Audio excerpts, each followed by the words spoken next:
చేయండి కానీ నేను చుక్కలు చూపించాను. ఎవరికి చూపించినావు చుక్కలు? నీవే చుక్కలు చూసినావు. వైఎస్ఆర్సీపీ పార్టీని తడువుకొని నువ్వే చుక్కలు చూసినావు. ఏదున్నా కూడా ఇప్పుడు మన ఇదే ఆదోనిలోన మాకు ఇప్పుడు రూలింగ్ లేదు కదా, స్థానిక సంస్థ ఎలక్షన్ వస్తాయి కదా, బ్యాలెట్ ద్వారా జరుగుతాయి కదా, వాళ్ళు ఏ విధమైన దౌర్జన్యం లేకున్నట్లా మేము ఎట్లా జరిపినామో అప్పుడు మా రూలింగ్ ఉన్నప్పుడు అట్లా సామరస్యంగా జరుపుమను. ఎంపీపీని మేమే గెలుచుకుంటాం, జెడ్పీటీసీ మెంబర్ని మేమే గెలుచుకుంటాం, మున్సిపాలిటీ చైర్మన్ గెలుచుకుంటాం, సర్పంచుల్లోన 85% సర్పంచులు గెలిపించుకొని చూపిస్తాం. 3 పర్యాయాలు కేపీలోనే ఇప్పుడు సర్పంచ్ సీట్ ఇచ్చి గెలిపిస్తామని పిలుచుకుపోయారన్నమాట. మరి అతనికి సర్పంచ్ సీట్ ఇస్తారా, మరి డబ్బులు ఖర్చు చేయించి గుంతలాగా పడేస్తారో మాకు 2 నెలల్లోనే ఉంది. మాకు ఒక వ్యక్తిని ఏ విధంగా గబ్బు లేపుతారు అనేది మనం చూసాం. జీవశైలి వాళ్ళు మన పార్టీలో మొదట ఉన్నవాళ్ళు కాదు. వాళ్ళు ఎలక్షన్లప్పుడు వచ్చినారు, పోయినారు. నేను ఎప్పుడు కూడా పట్టించుకోను ఇవన్నీ ఎందుకంటే అటు ఇటు పోతూ ఉంటారు, ఏదో పనుల కోసం పోతూ ఉంటారు, వస్తూ ఉంటారు. దాని గురించి నేను పెద్దగా పట్టించుకోను. ఒకరో ఇద్దరు పోతే కూడా 50 కుటుంబాలు చేయనాయని చెప్పేసి చెప్పుకునే అలవాటు వాళ్ళకు ఉండొచ్చు. నేను ఎప్పుడు కూడా చెప్పే పరిస్థితిలో లేను. ఏదన్నా అభిమానంతో వస్తే సరే, వద్దనుకోకుండా పార్టీలో చేర్చుకుంటాం. ఏదన్నా వాళ్ళ పనులు చేసుకున్నప్పుడు ఉంటారో పోతారో ఒకటి తెలియదు. మనమంటూ పార్టీలకు అతీతంగానే పనిచేసినాం. ఎందుకంటే పేదరికము వాళ్ళు ఏదో కష్టాల మధ్యకు వచ్చినట్టు మనం సాయం చేయాలని చెప్పేసి ఉద్దేశంతో చేసే పనులే కానీ ఏదని కూడా మేము వచ్చిన వాళ్ళని నిరుత్సాహం పంపించే పడి తెలుగుదేశం ఆ పార్టీ ఈ పార్టీ అని చెప్పే పరిస్థితి ఉండదు. అయినా ఇవన్నీ కూడా ఆకర్షించేదానికి, అంటే వీళ్ళు వచ్చినారు పార్టీలో, వైఎస్ఆర్ పార్టీ నుంచి వచ్చినారు అనేది వాళ్ళు చెప్పుకుంటూ మిగతా వాళ్ళని ఆకర్షించడానికి ప్రయత్నం చేస్తారు.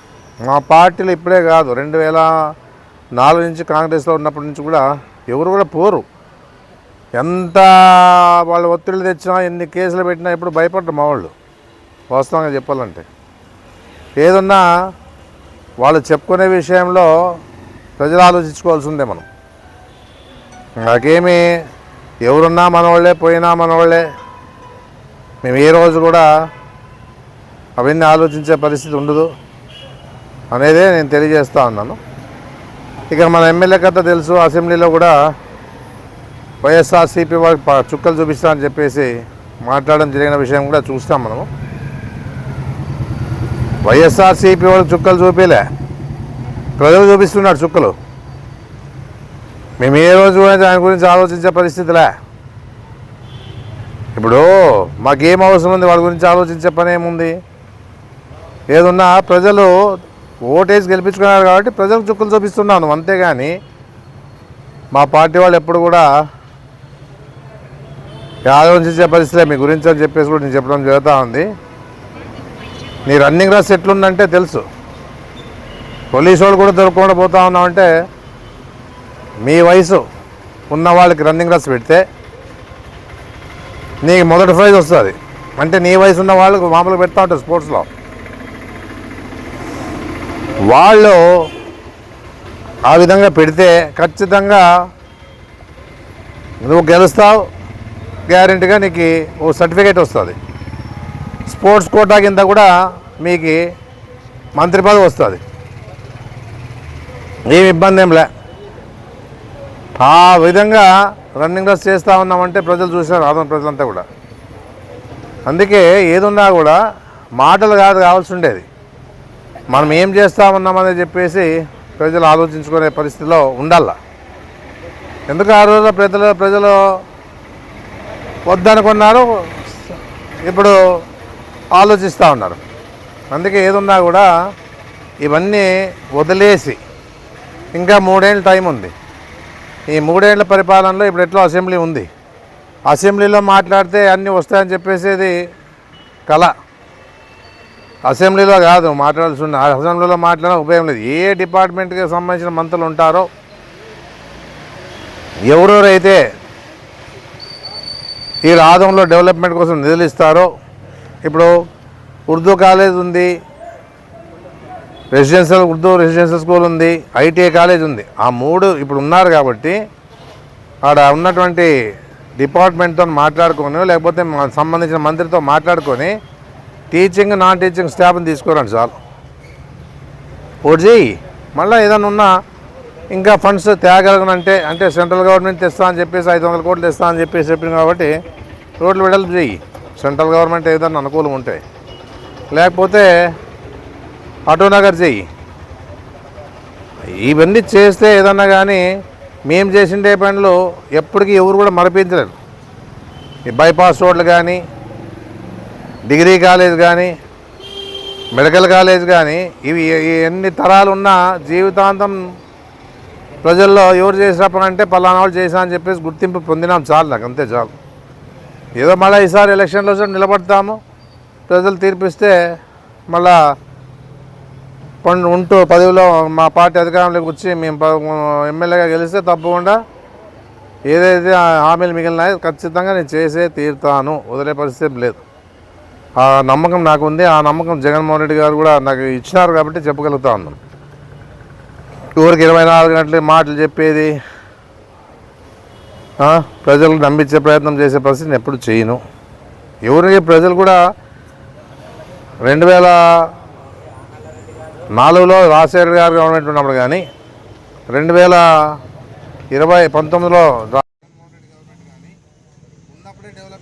కానీ ఎప్పుడు కూడా డెవలప్మెంట్ అని చెప్పుకునే పరిస్థితి లేదు.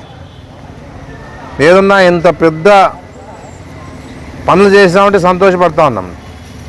ఎందుకంటే మెడికల్ కాలేజ్ నుంచి కూడా పేదలకు ఉపయోగపడాలని చెప్పేసి ఇప్పటికే జగన్మోహన్ రెడ్డి గారు ఉంటే ఈ పాటికి మెడికల్ కాలేజ్ ఓపెన్ అయిపోతూ ఉంటే పేద ప్రజలంతా కూడా ఆరోగ్యపరంగా కూడా ఎలాంటి సమస్య లేకుండా పోతూ ఉండే.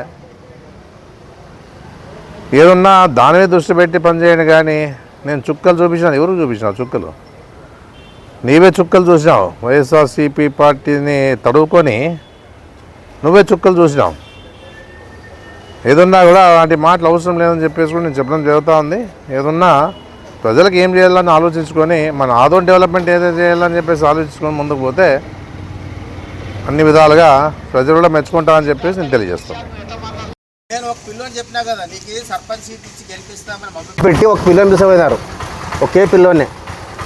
ఇప్పుడు సర్పంచ్ సీట్ ఇచ్చి గెలిపిస్తామని పిలిచిపోయినారన్నమాట. మరి అతనికి సర్పంచ్ సీట్ ఇస్తారా, మరి డబ్బులు ఖర్చు చేయించి గుంతలాగా పడేస్తారో మాకు 2 నెలల్లోనే ఉంది. మాకు ఒక వ్యక్తిని ఏ విధంగా గబ్బు లేపుతారు అనేది మనం చూసినాం. వాళ్ళు చూసి ఆ పార్టీలోకి బడన మా ఊరోళ్ళు ఒకే ఇట్లా ఇంతవరకు విడిచిపెడతారు. ఎక్కువ కూడా ఎందుకంటే అన్నది ఈవీఎం కూడా చెప్పదన్నాడు. ఎందుకు చెప్పదంటే కూడా బాధేస్తూ ఉంది మాకు. 25 ఏళ్ళు 5-6 ఎలక్షన్ల నుంచి మాకు 10% 15% ఒక నానక్పల్లి కానీ ఒక మా ఊరు కానీ అందుకోసమే చెప్పాల్సి వచ్చింది అనమాట. ఈ పిల్లోడు వీళ్ళ అన్నదమ్ములు ఈ పిల్లోడు కానీ ఈ పిల్లోనికి తమ్మునికి మన పార్టీలోనే సెక్రటరీ జాబ్ వచ్చింది. ఇంకొక తమ్ముడు వాళ్ళ నాయనోడు అమ్మోడు కానీ వాళ్ళందరూ కూడా మన పార్టీ పక్షంగా అదొక అభిమానము. అదొక బాండ్ అంతే. మా ఊరిలో ఒక బాండ్ ఒక దగ్గర ఉందామప్ప అని ఒక బాండ్ అనమాట. అలా అంటే ఎవరైనా సంతోషంగా వచ్చేవాళ్ళు పిలుచుకోపోయి వద్దనము. ఇట్లా బలత్కారంతో పిలుచుకొని పోయి ఓ ఇద్దరు పోతే 50 కుటుంబాలు అని చెప్పడము ఇట్లాంటి ధోరణి బాగా మంచిది కాదా అని చెప్తున్నాం మేము. వాళ్ళు చేసిండే పని చెప్పేది మనం. ఎవరు మా ఊర్లోనో మన ఇక్కడి నుంచి అక్కడ పోరనమాట. ఊకే అందరిని తోలుకపోయి అందరిని చేరారంటాము.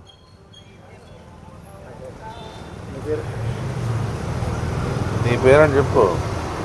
నేను గురునాథ్ రెడ్డి, మండల కన్వీనర్ వైఎస్ఆర్సీపీ కాదని. మొన్న ఒక వారం కింద తెలుగుదేశం పార్టీ కార్యాలయంలో జీవసళ్ళి నుంచి 50 కుటుంబాలు 70 కుటుంబాలు పోయినాయని చెప్పేసి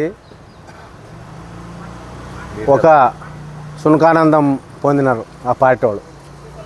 ఇప్పుడు ఎంతమంది వచ్చినారో ఆడ మేము వీడియోలో చూస్తే ఇంతకుముందు ఆ పార్టీలో ఉండేవాళ్ళు అందరు రౌండ్ తిరిగితే అందరూ ఎవరో ఒక వ్యక్తిని మా పార్టీకి బాగా సేవ చేసే పిల్లోని ఆ పిల్లోని ఊకే మభ్యపెట్టి మాది రూలింగ్ ఉండదు, నీకు సర్పంచ్ టికెట్ నీకే ఇస్తాము, నేను ఖచ్చితంగా గెలిపించుకుంటాము అని మభ్యపెట్టించి ఇంకా అట్లా మభ్యపెట్టించి ఒకరిని లాగి వాళ్ళ అన్నదమ్ముల మధ్య వైషమ్యాలు లేపించి పల్లెటూరులో బాగుండే. ఇప్పుడు పల్లెటూరులోన మేము సర్పంచ్ ఎలక్షన్స్ 4 తూర్లు నేను అన్న ఉన్నప్పటి నుంచి మేము 4 తూర్లు 5 తూర్లు కండక్ట్ చేసినాం. మేము మాది పైన కింద రూలింగ్ ఉన్నా ఎవరు పోటీ చేసినా వాళ్ళని ఏమనింది లేదు, వాళ్ళది ఏం ఒక మాట బెదిరించింది లేదు. ఎవరు ఎంత స్వేచ్ఛగా వాళ్ళు ఓట్లు వేసుకోవచ్చు, ఎంత స్వేచ్ఛగా వాళ్ళు క్యాంపెయినింగ్ చేసుకోవచ్చు. అట్లా ఎప్పుడు ఏం చేయలే, మనకి ప్రేమతో పడిన ఓటే లెక్క. వీళ్ళు ఏం చేస్తున్నారు ఇప్పుడు, ఆల్రెడీ ప్రతి ఒక్క విషయంలోన ఏదన్నా జగన్ కరంలో వస్తే ఆడాపిరి ఈడాపడము, ఇప్పటి నుంచే కేసులు పెట్టడము. అంటే ఈ స్థానిక సంస్థల ఎలక్షన్లు దృష్టిలో పెట్టుకొని మనము దౌర్జన్యంగా అన్ని సీట్లు గెలుచుకోవాలా, ఈ ప్రజాస్వామ్య ధోరణిలో కాకోకుండా అన్ని సీట్లు గెలుచుకోవాలనే ఒక ప్రవృత్తి అనేది ఆదోనిలో ఎప్పుడు చేయలే. మా ఎమ్మెల్యే గారు పొయ్యంతూరు ఎలక్షన్లు ఎట్లా జరుగుతున్నారో తెలుగుదేశం పార్టీ వాళ్ళు అడగమని. వాళ్ళు నిజాయితీగా వాళ్ళది ఏమైనా ఉంటే తప్ప గెలిచినారు. కానీ ఏ ఊర్లోన ఏ ప్రలోభం కానీ ఏ దౌర్జన్యం కానీ ఏ చిన్న కేసు పెట్టుకోకుండా ఏ 5 సంవత్సరాలు ఎంత నీట్గా మా ఆదోని నియోజకవర్గాన్ని తీసుకొచ్చినాం.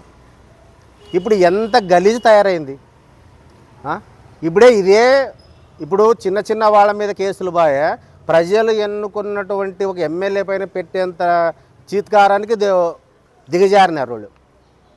అంటే ఎందుకు ఇవన్నీ మన చూస్తూ ఉంటే ఏమవుతుందంటే స్థానిక సంస్థల ఎలక్షన్ని దృష్టిలో పెట్టుకొని ఇవన్నీ స్కెచ్ చేస్తున్నారు అనిపిస్తూ ఉంది. మా ఊరిలో యాక్చువల్గా రాజకీయాలు తక్కువ, జీవశాలలో ఎప్పుడు కక్షపూరితమైన రాజకీయాలు కానీ విపరీతమైన రాజకీయ ధోరణిలో రాజకీయాలు కానీ లేవు. సర్పంచ్ ఎలక్షన్ వచ్చినా ఎమ్మెల్యే ఎలక్షన్ వచ్చినా ఫ్రెండ్లీగానే ఎవరికి వేసేవాళ్ళు ఎవరికి ప్రేమతోనే అభిమానంతోనే పడతాయి తప్ప మేము ఇంకా గట్టిగా అనకూడదు, అనాల్సి వస్తే అనకూడదు. కొన్ని సంవత్సరాల నుంచి కొన్ని విలేజ్లు ఎప్పుడైనా కానీ 80% ఓట్ షేర్ మాది. నానత్పల్లి విలేజ్లో అయితేనే, మా విలేజ్లో అయితే, ఇవన్నీ విలేజ్లు అయితేనేమో కానీ నేను ఖచ్చితంగా ఇలాంటి కొన్ని విలేజ్లు మా అవి విలేజ్లు కూడా రాలేదు అంటే ఖచ్చితంగా ఈవీఎంస్ స్కామ్ ఖచ్చితంగా జరిగింది, ఇది గంటపదం చెప్పగలం. అది అంటే ఎక్కువ అనేది కాదు. ఇప్పుడు మన ఇదే ఆదోనిలోన మాకు ఇప్పుడు రూలింగ్ లేదు కదా, స్థానిక సంస్థ ఎలక్షన్ వస్తాయి కదా, బ్యాలెట్ ద్వారా జరుగుతాయి కదా, వాళ్ళు ఏ విధమైన దౌర్జన్యం లేకున్నట్లా మేము ఎట్లా జరిపినామో అప్పుడు మా రూలింగ్ ఉన్నప్పుడు అట్లా సామరస్యంగా జరుపుమను. ఎంపీపీని మేమే గెలుచుకుంటాం, జెడ్పీటీసీ మెంబర్ని మేమే గెలుచుకుంటాం, మున్సిపాలిటీ చైర్మన్ గెలుచుకుంటాం, సర్పంచుల్లోన 85% సర్పంచులు గెలిపించుకొని చూపిస్తాం.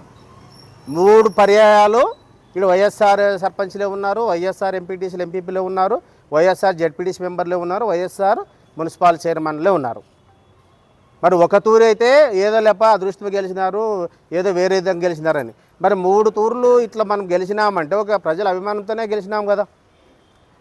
ఏదైనా అంటే ఒక వ్యక్తిని పూర్తిగా ఒకే రోజు అదే మాట అనకంట కూర్చుంటే అదే పేరు వస్తుంది అన్నట్ల ఏమన్నా అక్కడ ఉండేటటువంటి 3 కూటమిలో ఒక 36 మంది నాయకులు వాళ్ళకి ఏం అర్హత ఉందో తెలియదు. ఎమ్మెల్యే లెవెల్ వ్యక్తిని 3 తూర్లు ఎమ్మెల్యేగా గెలిచిన వ్యక్తుల్ని ఏమంటే ఏమనడము, క్రమశిక్షణ లేదాడా. ఒక వ్యక్తిని అనాలంటే అవతల వ్యక్తి కూడా ఒక ధీటుగా ఉండే వ్యక్తి అంటే ఏదో ఒక అవగాహన ఉండదు అనొచ్చు. అలా అయిపోయిన పార్టీని ఇప్పుడు స్థానిక సంస్థల ఎలక్షన్లోన మేము నిరూపిస్తాం. ఏ విధమైనటువంటి వైషమ్యాలను కూల్గా ఉండే మా ఊరిలో కూడా ఎవడో మా ఊరిలో ఒక 2 వాళ్ళ స్వలాభం కోసము ఇట్లాంటివన్నీ చేస్తే ఎట్లుంటుంది.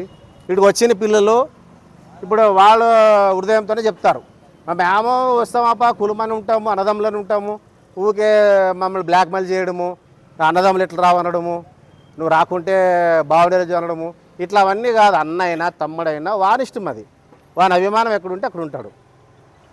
అంతేగాని మీరు సామరస్యంగా గెలిపి చూడండి. సర్పంచ్ ఎలక్షన్లు, ఎంపీటీసీ ఎలక్షన్లు, జెడ్పీటీసీ ఎలక్షన్లు మేము మళ్ళా మా వైఎస్ఆర్ పార్టీని ఖచ్చితంగా మెజారిటీ స్థానాలతో గెలిపించుకొని చూపిస్తాం. ఇది ఖచ్చితంగా మేము ఘంటాపథంగా చెప్తున్నాం.